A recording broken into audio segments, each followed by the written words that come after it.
ജെറമിയ അധ്യായം 30. രക്ഷയുടെ വാഗ്ദാനം. കർത്താവിൽ നിന്ന് ജെറമിയായ്ക്കുണ്ടായ അരുളപ്പാട്. ഇസ്രായേലിൻ്റെ ദൈവമായ സൈന്യങ്ങളുടെ കർത്താവ് അരുളിച്ചെയ്യുന്നു: ഞാൻ നിന്നോട് പറഞ്ഞതെല്ലാം ഒരു പുസ്തകത്തിൽ എഴുതുക. എന്തെന്നാൽ എൻ്റെ ജനമായ ഇസ്രായേലിൻ്റെയും യൂദായുടെയും സുസ്ഥിതി പുനഃസ്ഥാപിക്കാനുള്ള ദിവസം വരുന്നു. കർത്താവ് അരുളിച്ചെയ്യുന്നു: അവരുടെ പിതാക്കന്മാർക്ക് ഞാൻ കൊടുത്തിട്ടുള്ള ദേശത്തേക്ക് ഞാൻ അവരെ തിരിച്ചു കൊണ്ടുവരും. അവർ അത് സ്വന്തമാക്കുകയും ചെയ്യും. കർത്താവാണ് ഇത് പറയുന്നത്. ഇസ്രായേലിനെയും യൂദായെയും കുറിച്ച് കർത്താവ് അരുളിച്ചെയ്ത വചനങ്ങൾ ഇവയാണ്. കർത്താവ് അരുളിച്ചെയ്യുന്നു: ഇതാ ഒരു സ്വരം, സമാധാനത്തിൻ്റേതല്ല, ഭീതിയുടെയും സംഭ്രമത്തിൻ്റെയും നിലവിളി. പുരുഷന് പ്രസവവേദനയുണ്ടാകുമോ എന്ന് ചോദിച്ചറിയുവിൻ. ഈറ്റുനോവ് പിടിച്ച സ്ത്രീയെപ്പോലെ പുരുഷന്മാരെല്ലാം നടുവിന് കൈകൊടുത്തു നിൽക്കുന്നതും എല്ലാ മുഖവും വിളറിയിരിക്കുന്നതും ഞാൻ കാണുന്നതെന്തുകൊണ്ട്? മഹത്തും അതുല്യവുമാണ് ആ ദിവസം. അത് യാക്കോബിന് അനർത്ഥകാലമാണ്, എങ്കിലും അവൻ രക്ഷപ്പെടും. സൈന്യങ്ങളുടെ കർത്താവ് അരുളിച്ചെയ്യുന്നു: അന്ന് ഞാൻ അവരുടെ കഴുത്തിലെ നുകം തകർക്കും, കെട്ടുകൾ പൊട്ടിക്കും. വിദേശികൾ അവരെ അടിമകളാക്കുകയില്ല.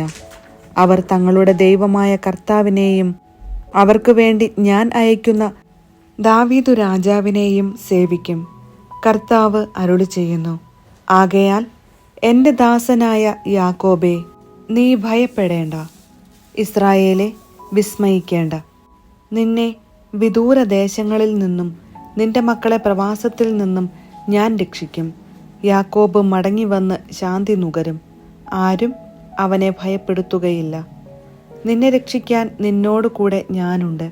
കർത്താവ് അരുളിച്ചെയ്യുന്നു: ആരുടെ ഇടയിൽ നിന്നെ ചിതറിച്ചോ ആ ജനതകളെയെല്ലാം ഞാൻ നിശേഷം നശിപ്പിക്കും.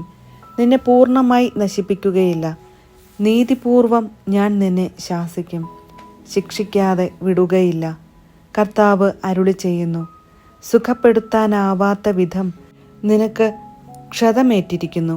നിന്റെ മുറിവ് ഗുരുതരമാണ്. നിനക്ക് വേണ്ടി വാദിക്കാൻ ആരുമില്ല. നിന്റെ മുറിവിന് മരുന്നില്ല. നിനക്ക് സൗഖ്യം ലഭിക്കുകയുമില്ല. നിന്റെ സ്നേഹിതരെല്ലാം നിന്നെ മറന്നിരിക്കുന്നു. അവർ നിന്റെ കാര്യം അന്വേഷിക്കുന്നതേയില്ല. എന്തെന്നാൽ നിന്റെ അസംഖ്യം അകൃത്യങ്ങളും ഘോരമായ പാപങ്ങളും നിമിത്തം ക്ഷതമേൽപ്പിക്കുന്ന ശത്രുവിനെപ്പോലെയും ക്രൂരമായി ശിക്ഷിക്കുന്നവനെപ്പോലെയും ഞാൻ നിന്നെ മുറിപ്പെടുത്തിയിരിക്കുന്നു. നിന്റെ വേദനയെ ചൊല്ലി എന്തിനു നിലവിളിക്കുന്നു? നിന്റെ ദുഃഖത്തിന് ശമനമുണ്ടാവുകയില്ല. എന്തെന്നാൽ നിന്റെ അകൃത്യങ്ങൾ അസംഖ്യവും നിന്റെ പാപങ്ങൾ ഘോരവുമാണ്. ഞാനാണ് ഇവയെല്ലാം നിന്നോട് ചെയ്തത്. അതിനാൽ നിന്നെ വധിക്കുന്നവരെല്ലാം വധിക്കപ്പെടും. നിന്റെ ശത്രുക്കൾ ഒന്നൊഴിയാതെ പ്രവാസികളാകും. നിന്നെ കൊള്ളയടിക്കുന്നവർ കൊള്ളയടിക്കപ്പെടും. നിന്നെ കവർച്ച ചെയ്യുന്നവരെ ഞാൻ കവർച്ചയ്ക്ക് വിധേയരാക്കും. ഞാൻ നിനക്ക് വീണ്ടും ആരോഗ്യം നൽകും. നിന്റെ മുറിവുകൾ സുഖപ്പെടുത്തും. കർത്താവ് അരുളിച്ചെയ്യുന്നു: അവർ നിന്നെ ഭ്രഷ്ട എന്നും ആരും തിരിഞ്ഞു നോക്കാത്ത സിയോൻ എന്നും വിളിച്ചില്ലേ? കർത്താവ് അരുളിച്ചെയ്യുന്നു: യാക്കോബിൻ്റെ കൂടാരങ്ങളുടെ ഭാഗധേയം ഞാൻ പുനഃസ്ഥാപിക്കും. അവരുടെ വാസസ്ഥലങ്ങളോട് ഞാൻ കാരുണ്യം പ്രകടിപ്പിക്കും. നഗരം നാശകൂമ്പാരത്തിൽ നിന്ന് വീണ്ടും പണിയപ്പെടും. കൊട്ടാരം അതിൻ്റെ സ്ഥാനത്തു തന്നെ വീണ്ടും ഉയർന്നു നിൽക്കും. അവയിൽ നിന്ന് കൃതജ്ഞതാഗീതങ്ങളും സന്തുഷ്ടരുടെ ആഹ്ലാദാരവവും ഉയരും. ഞാൻ അവരെ വർദ്ധിപ്പിക്കും. അവർ കുറഞ്ഞു പോവുകയില്ല. ഞാൻ അവരെ മഹത്വമണിയിക്കും. അവർ നിസ്സാരരാവുകയില്ല. അവരുടെ മക്കൾ പൂർവ്വകാലത്തേതുപോലെയാകും. അവരുടെ സമൂഹം എൻ്റെ മുൻപിൽ സുസ്ഥാപിതമാകും. അവരെ ദ്രോഹിക്കുന്നവരെ ഞാൻ ശിക്ഷിക്കും. അവരുടെ രാജാവ് അവരിൽ ഒരാൾ തന്നെയായിരിക്കും. അവരുടെ ഭരണാധിപൻ അവരുടെ ഇടയിൽ നിന്നു തന്നെ വരും. എൻ്റെ സന്നിധിയിൽ വരാൻ ഞാൻ അവനെ അനുവദിക്കും. അപ്പോൾ അവൻ എൻ്റെ അടുക്കൽ വരും. അല്ലാതെ എന്നെ സമീപിക്കാൻ ആരാണ് ധൈര്യപ്പെടുക? കർത്താവ് അരുളിച്ചെയ്യുന്നു: നിങ്ങൾ എൻ്റെ ജനവും ഞാൻ നിങ്ങളുടെ ദൈവവുമായിരിക്കും. ഇതാ, കർത്താവിൻ്റെ കൊടുങ്കാറ്റ്.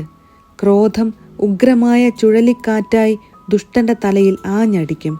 തൻ്റെ തീരുമാനങ്ങൾ പൂർണ്ണമായി നിറവേറ്റുന്നതുവരെ കർത്താവിൻ്റെ ഉഗ്രകോപം ശമിക്കുകയില്ല. അവസാന നാളുകളിൽ നിങ്ങൾ അത് ഗ്രഹിക്കും.